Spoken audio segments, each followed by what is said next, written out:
हम कुछ चर्चा करेंगे आज, ठीक है ना। कुछ चर्चा करेंगे। ये कौन सा महीना है अभी? मई महीना है। सब कोई बोलिए मई महीना है। और मई महीना में जो इको क्लब का जो टॉपिक होता है वो होता है कचरा प्रबंधन।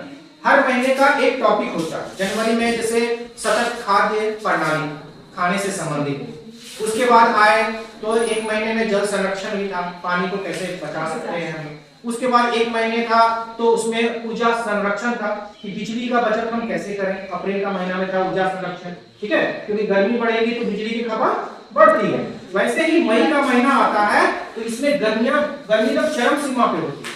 तो अगर गंदगी होती है ना तो वो सड़ता है, गलता है, ठीक है, और बहुत सारे हानिकारक क्या होता है, हानिकारक चीजें पैदा करता है, जिसमें बीमारियां और स्वास्थ्य के लिए हानिकारक होगी, बीमारियां बढ़ेगी। तो हम लोग आज चर्चा करेंगे कचरा प्रबंधन की। प्रबंधन का मतलब होता है कैसे इसके रख रखाव का ध्यान रखेंगे, कैसे साफ सफाई का ध्यान रखेंगे, इसको कहते हैं प्रबंधन, ठीक है। तो कचरा मतलब गंदगी जो हम लोग फैलाते हैं, जो भी कूड़ा करकट फेंकते हैं, जो भी प्लास्टिक फेंकते हैं, जो भी खाना वाना जो भी गंदगी फेंकते हैं, उसको क्या बोलते हैं लोग? कचरा बोलते हैं। क्या वो घर के आसपास होना चाहिए? नहीं सर, घर के आसपास नहीं होना चाहिए। घर के आसपास कचरा नहीं होना चाहिए। अगर घर के आसपास अगर कचरा होगा तो गंदगी से दुर्गंध आएगी कि नहीं आएगी? गंध करेगा, बीमारियां बढ़ेगी, मक्खी बढ़ेगा, मच्छर बढ़ेगा, और ये किसको प्रभावित करेगा? हम लोगों को प्रभावित करेगा ना, हमारे स्वास्थ्य को प्रभावित करेगा। तो हम लोगों को क्या करना चाहिए?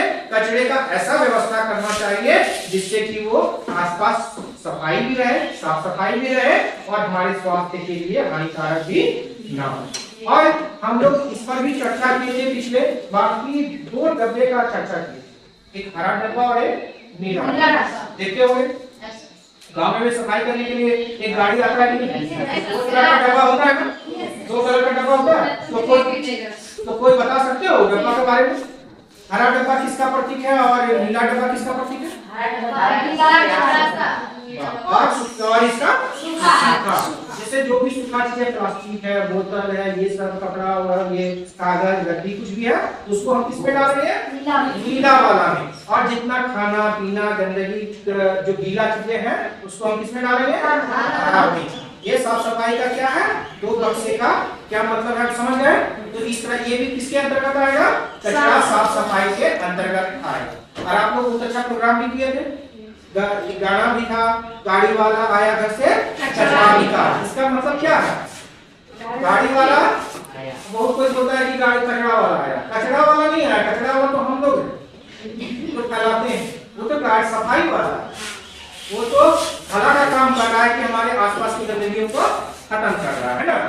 तो हम लोगों को भी क्या करना चाहिए? सिर्फ हमारे घर को ही साफ नहीं रखना है, घर के चारों तरफ भी साफ रखना है, मोहल्ले को भी साफ रखना है, गांव को भी साफ रखेंगे तभी इसलिए ये नहीं कि हमें अपने घर के आसपास साफ रखेंगे तो बीमारी नहीं आएगा। तो क्या करना अगर बगल वाला करके बीमारी नहीं आएगा, उसका मक्खी क्या कर, उसका मक्खी स्पेशल है, तुम्हारे खाना में भी तो आके बैठेगा ना। तो इस तरह से हम लोगों को ध्यान रखना है और आसपास के पड़ोसी को भी इस बात को समझाना है कि कचरा फैलाना सही नहीं है। ये हम अपने के साथ साथ दूसरे को भी प्रभावित करता है। सबसे बड़ा जो प्रभावित होता है वो होता है हमारे शरीर, हमारे स्वास्थ्य। हम बीमार पड़ जाते हैं, हमारा शरीर कमजोर पड़ जा रहा है ना। हमारा शरीर अगर बीमार होंगे तो क्या होगा? हमारा शरीर कमजोर हो जाएगा, काम करने के लायक होंगे नहीं होंगे, अपना 100% योगदान दे पाएंगे नहीं दे पाएंगे। तो हमें जब तक स्वस्थ नहीं रहेंगे ना खेती कर सकते हैं और ना फैक्ट्री में काम कर सकते हैं, नहीं। तो हमें स्वस्थ भी रहना चाहिए। अगर हम मान लीजिए आज तबीयत खराब होता है तो क्या हम पढ़ाने के लिए आ सकते हैं? नहीं। तो हमें भी अपने शरीर को फिट रखना भी जरूरी है। इसके लिए सिर्फ खान पान ही नहीं है, हमें साफ सफाई का भी ध्यान रखना